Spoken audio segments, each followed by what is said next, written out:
Oui, alors bonsoir à tous et merci d'être venus en communion avec nous, n'est-ce pas? Parce que c'est pas toujours évident d'arriver à se retrouver, à échanger, alors que nous sommes, je pense, sur le même bateau.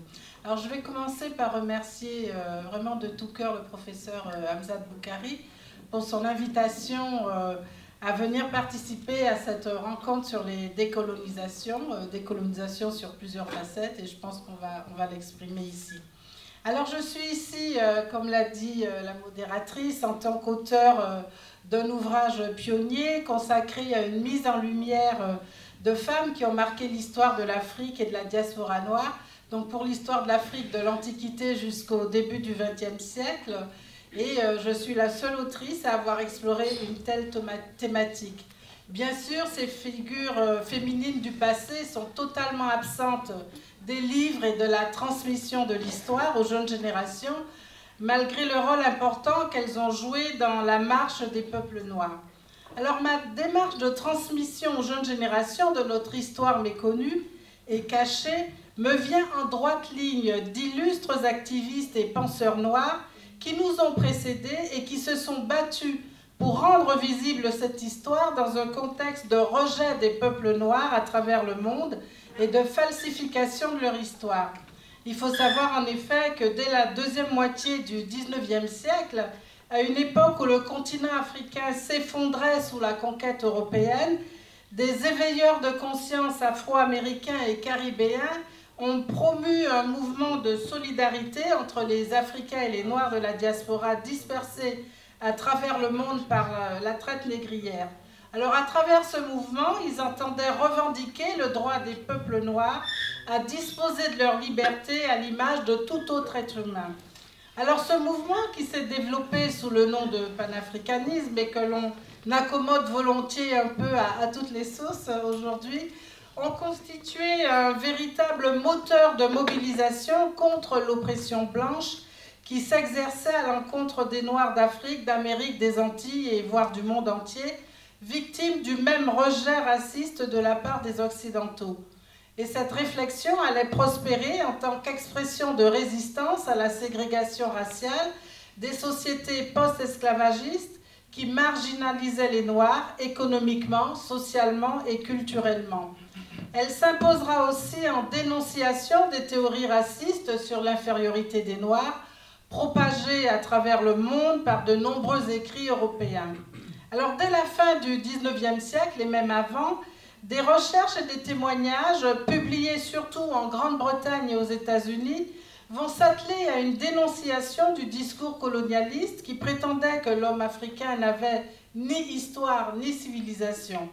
Pour la première fois, des auteurs noirs se sont mis à traiter, diffuser et vulgariser des thématiques valorisant l'histoire de l'Afrique comme berceau de l'humanité. Leur curiosité se portera aussi sur les royaumes d'Afrique précoloniale et les civilisations africaines. L'image de l'Éthiopie, par exemple, sera popularisée dans la diaspora noire comme seule terre africaine n'ayant jamais pu être colonisée et sera exaltée en symbole de fierté. Des travaux sur les ravages de la traite négrière sont également publiés en mettant en avant les résistances à l'esclavage et à la colonisation, des thématiques généralement occultées par l'historiographie académique. Enfin, des intellectuels travailleront à réfuter cette idéologie pseudo-scientifique sur la supériorité biologique de l'homme blanc.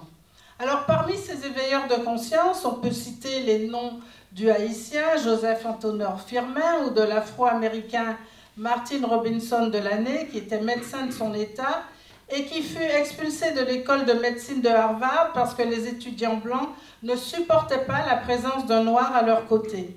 Ou bien encore du caribéen Edward Wilmot Blyden, originaire de l'île de Saint-Thomas, alors colonie du Danemark. Il se déplacera dans certains pays africains jusqu'en Égypte pour rechercher des sources historiques.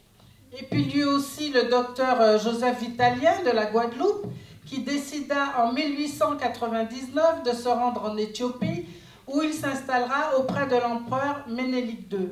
Et plus tard viendront des Williams Du Bois, Marcus Garvey, Georges Padmore, Kwame Nkrumah et autres que nous connaissons un peu mieux aujourd'hui.